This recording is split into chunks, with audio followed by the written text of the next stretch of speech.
I, 27, female, got married to my husband Frank, 30, male, about a year ago after being together for 2 years. I've met his family plenty of times and we all used to get along until recently when he and I were visiting his parents and the conversation somehow turned to kids and I casually mentioned that I wasn't interested in being a mother. My husband and I have obviously talked about this before, and both of us are on the same page about kids, that we don't want kids. My mother in law, Sharon, 52, female, was the one who initiated the conversation at dinner that day. And when my husband and I made it known that we weren't planning on having kids ever, she tried to change our minds, especially mine. She continued to try and convince me to have kids at some point for the next couple of days until I told her that I wasn't interested and that neither was my husband. So that was it, and I didn't want to discuss this further. I made my boundaries clear, and I guess she couldn't handle it because after that, she started being really cold to me and would act weird every time I came around. My father-in-law, Ben, 53, male, didn't seem to care much, which was a relief. I did discuss Sharon's behavior with Frank, but he told me that she was just upset and would come around eventually because it's not like she had a choice. It wasn't her place to dictate whether we should have kids or not, so she could act upset, but it wasn't going to change our decision. I felt better after talking about it to Frank, and since we still had to continue visiting his parents because Ben wasn't keeping well, I decided not to make a big deal out of it and tried my best to be polite and cordial with Sharon, even though she didn't extend the same courtesy to me. Now, a few days ago, we attended the 25th wedding anniversary, and it had been organized by Frank's older brother, who's a surgeon, so he was able to throw a very lavish and fancy party and invited almost everybody that we knew, including my parents. We were all having a great time at the party, even though Sharon was giving me the cold shoulder. I wasn't particularly bothered by it and went on having fun with my husband and my parents. Then it was finally time to cut the cake, which I knew I wouldn't be able to have because it was a chocolate peanut butter cake and I had deathly allergy to peanuts or nuts of any kind for that matter. And it was a pretty nutty cake, which goes perfectly with Sharon's personality, now that I think of it. She cut the cake along with Ben and we all clapped. It was a beautiful moment. Then everybody was served with a slice of the cake, but I obviously didn't take any, and nobody questioned it since everyone was well aware of my allergies. I didn't even mind not having cake, but for some reason, as soon as Sharon saw me sitting on my own without cake, she made a huge deal of walking over to me and asking me if I wasn't feeling up to it. She told me to have a bite of her slice, which I politely declined, and I found it very weird that she was even offering me because she knew that I was allergic. She insisted again and again that I take one bite at the very least, while I kept refusing and even told her that I was allergic and I physically couldn't have that cake. She tried to tell me that it wouldn't hurt if I had just one tiny little bite, but I wasn't willing to risk it. After almost 1 minute of back and forth, she exclaimed, "Oh, just take a bite." And before I could react, she smashed the cake into my mouth. I spit it all out immediately, and I had to grab a tissue from Frank so I could get any remnants out of my mouth immediately. It was disgusting, and I was actually sputtering while rinsing my mouth while Frank yelled at his mother. After half a minute, when I finally got over the shock of what she did, I came back to talk to Sharon and told her off. I yelled at her and said that what she did just now was psychotic and I was never going to come back here again because there was something very wrong with her. I also told her that just because I wasn't willing to have kids didn't mean that she was going to treat me however she wanted to, and I was going to take it. I didn't care about what her opinion was on whether I should have a child or not. What mattered was my opinion and Frank's opinion. And trying to force an allergy reaction just because I wasn't going to give her grandchildren was textbook psychotic behavior. I knew what her behavior was really about, and I wanted to let her know that I wasn't intimidated by her in the least. She tried to defend herself and said that she just didn't know that my allergies were that serious. That was a total and blatant lie, because she'd known me for almost 3 years now and had cooked many meals for me. She knew that I was allergic to all sorts of nuts, and nobody was buying that excuse that she didn't know. I told her that I didn't believe a word she was saying and called her a crazy liar. Then she lost her temper and said that she didn't believe me about the allergies, nor about the fact that her son wasn't willing to have kids, because he knew that she wanted to be a grandma and he would never deprive her of a joy like that. She accused me of faking my allergies for attention and said that I probably wasn't willing to have kids and had turned her son against the idea as well, only because I might be infertile. And that pushed me to the edge, so I grabbed a chunk of cake from Frank's plate and smashed it on her face and asked how she liked it. After that, I stormed out without waiting for anyone, got into my car, and thankfully Frank was just behind me with my parents. They got in as well, and we drove back home quietly. I dropped my parents at their place, and then Frank and I headed home. It was a completely silent car ride, and even after we got home, we didn't say anything to each other for an hour or so. I guess Frank was waiting for me to calm down before he came in and spoke to me. In the evening, he made me some coffee, and we finally sat together in the living room, and he brought up what had happened at the party. I started off by apologizing to him, even though it wasn't my fault, but I still felt embarrassed for acting the way I did. And he told me that it was fine because he knew that I wasn't the one to blame. He then went on to tell me that the people who'd stayed back at the party were the ones who filled him in on what happened after we left. Apparently, Sharon started crying after Frank walked out and chose to follow me instead of staying back to see her. She was playing the victim, and her family was lapping it all up, calling me the most derogatory names in the book and accusing me of trying to take Frank away from her. The only one who called her out on her BS was Ben, surprisingly, since he usually tended to stay away from family drama, especially when it involved his wife. But this time, he stood up for us and told Sharon that she had nobody else to blame but herself for Frank walking out on her, because she'd always been a control freak and couldn't stand it whenever somebody tried to do anything that didn't align with her plans. They got into a bad fight, and everybody just waited around awkwardly while they argued with each other. Sharon accused him of choosing me over her and said that he was being unreasonable, but Ben stuck to his guns and didn't back down. They just went on arguing until Frank's older brother finally broke them up, and everybody went home after that because the day was pretty much ruined. One of Frank's cousins recorded the fight, and it was nice to see Ben sticking up for us. She and a couple of other relatives are the only ones on our side right now. Frank's brother thinks that I should apologize because he believes that I overreacted, and that I shouldn't have brought up my personal grudges against Sharon on the day of their anniversary and made it all about myself.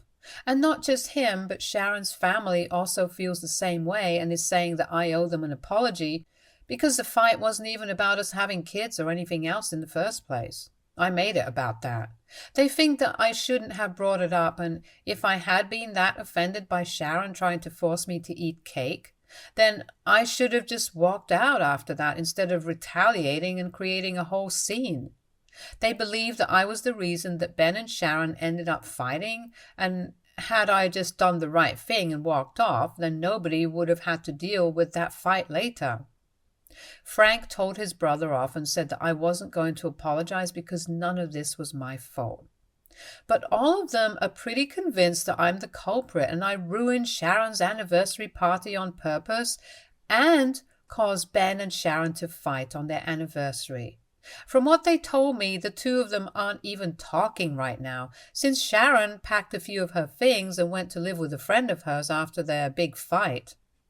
Ben hasn't even tried to call her back, so AITA for fighting with my mother-in-law on the day of her anniversary for trying to force-feed me cake? Update 1. Hey, thank you for all the comments.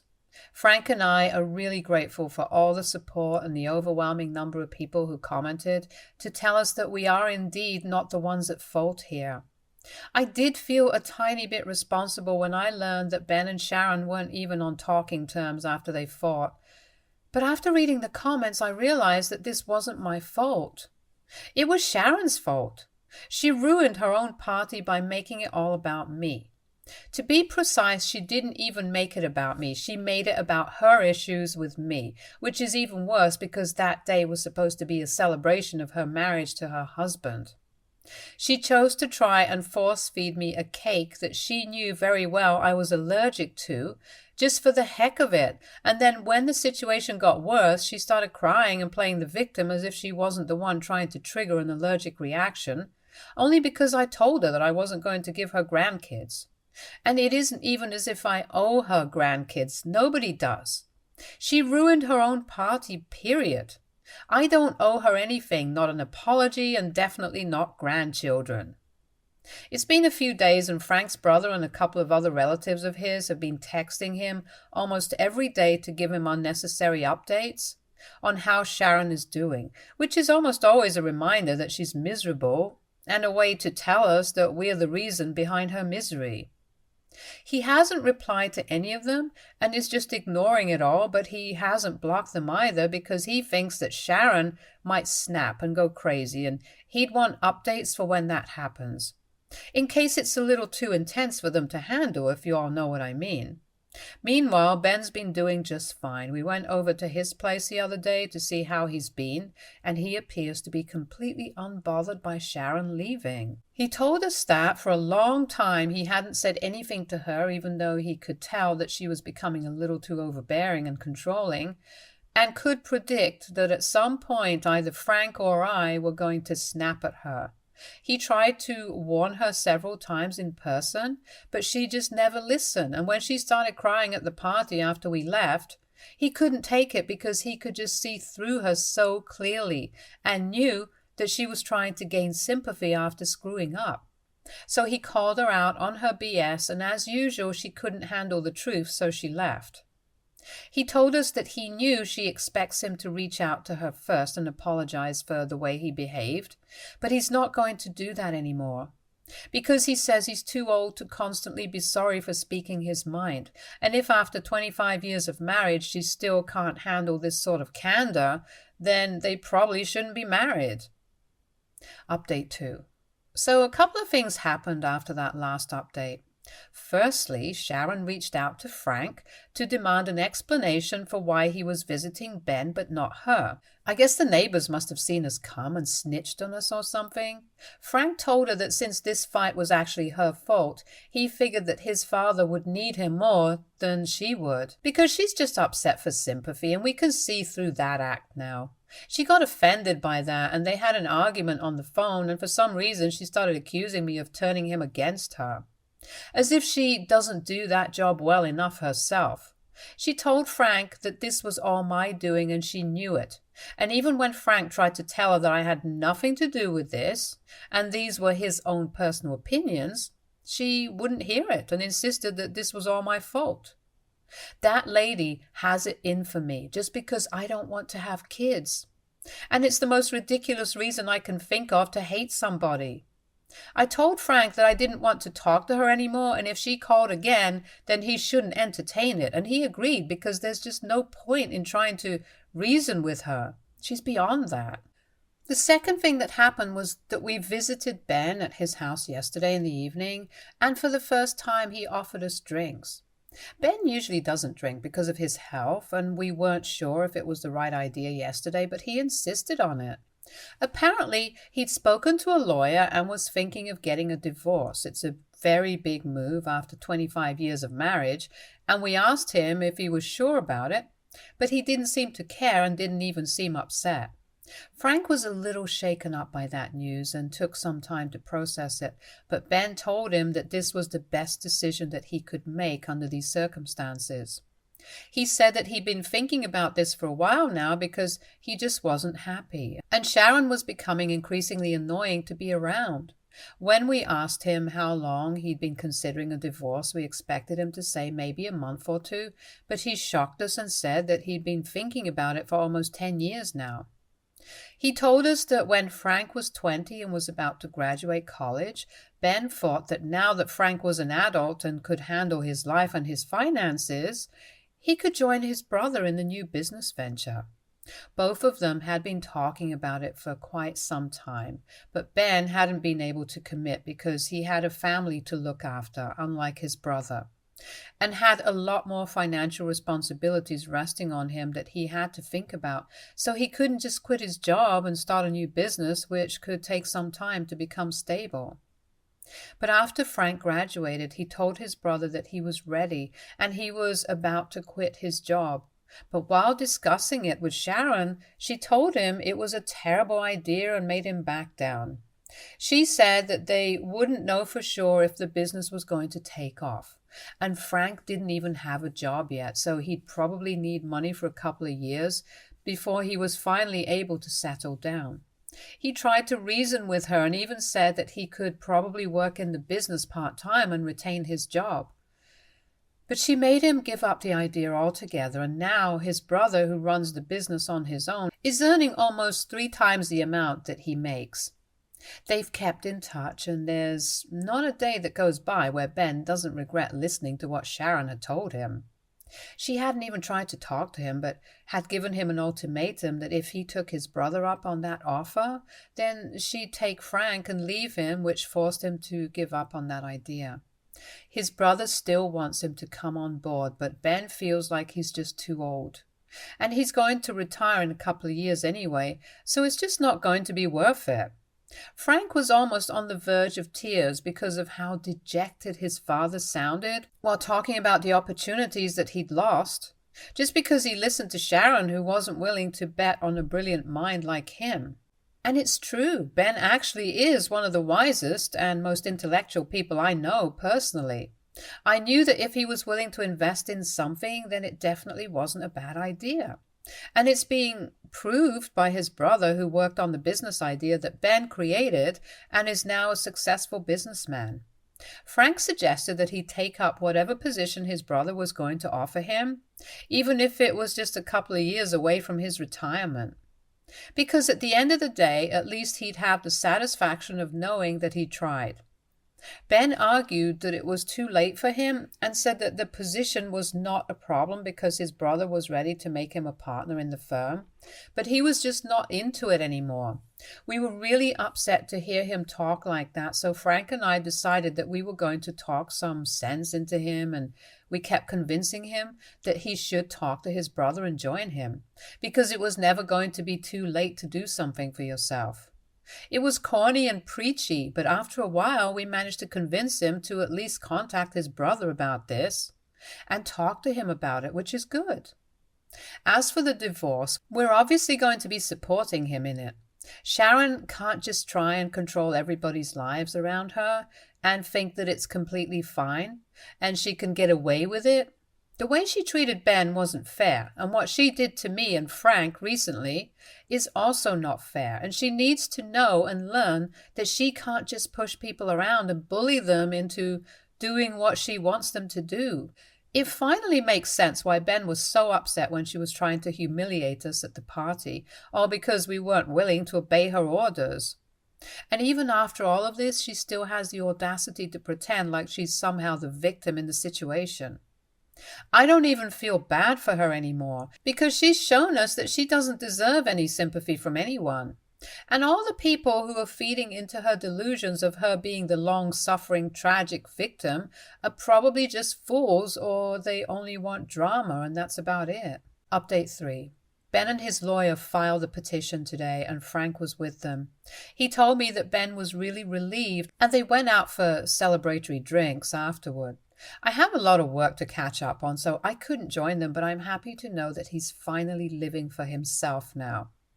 The guy is in his 50s. He deserves to do whatever makes him happy instead of constantly thinking about what his wife would say or how his son would feel. This is another reason why I didn't want to have kids, because I don't think I'm selfless enough to put somebody else before me constantly, and I don't think Frank is either.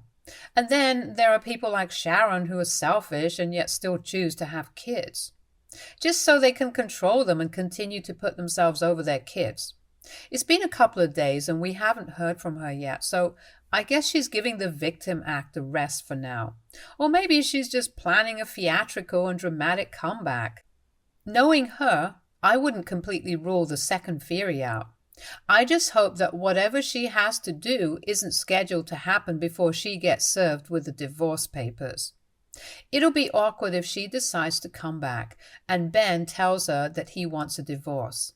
Frank and I have discussed the possibility of that happening, and we know that she's going to throw a fit. Either way, but it'll just be worse if she does it in person. I'm just keeping my fingers crossed that she stays away for a couple more days. Update 4. Alright, so Sharon was served with a divorce a couple of days ago, and like I said, she threw a fit. Interestingly enough, it wasn't Ben that she was upset with, but it was me. I really didn't see that coming because I didn't think there was anywhere she could make this about me, since this was between her and her husband. But I guess I underestimated her, since as soon as she was served, she decided to go online and make a post about how I'd manipulated Ben into leaving her, and now all of us were probably going to celebrate because I'd won and she'd lost. I honestly wasn't even competing with her, so I don't know where the winning-losing thing comes from. And it's pretty disturbing to think that she looked at me as a competition because she's a lot older than me and is literally my mother-in-law. It's weird. She didn't even talk to Frank or to Ben about it before she made the post, and there were like 3 paragraphs dedicated to how I was ruining her life by turning her loved ones against her. Only towards the end did she say that she was very disappointed with the other 2 as well, for falling for my manipulation and deception. It was crazy to me how everything in her life has started to revolve around me, and it's honestly kind of creepy. Frank has blocked her, and so have I, but her relatives keep texting me to tell me how evil I am. It's sad because they think it bothers me, but it only makes me laugh at how stupid they're being. Even if I actually was a master manipulator, I couldn't manipulate someone into leaving their wife unless they actually wanted to, deep down. And I guess people as stupid as them are forgetting that, because to them it's only important that they blame me and paint me as the villain. Ben has apologized for it, even though he has no reason to apologize to me because none of this is his fault. It's his soon-to-be ex-wife's. But I appreciate the fact that he's trying to be nice, since not a lot of people are built that way, especially in Frank's family. But either way, they're going to get a divorce, and blaming me is not going to change the facts. So the sooner she accepts it, the better it is for her. Frank and I are happy anyway, so if she's miserable because of that, then that's her own problem. Stay tuned for more stories from our girl relationships.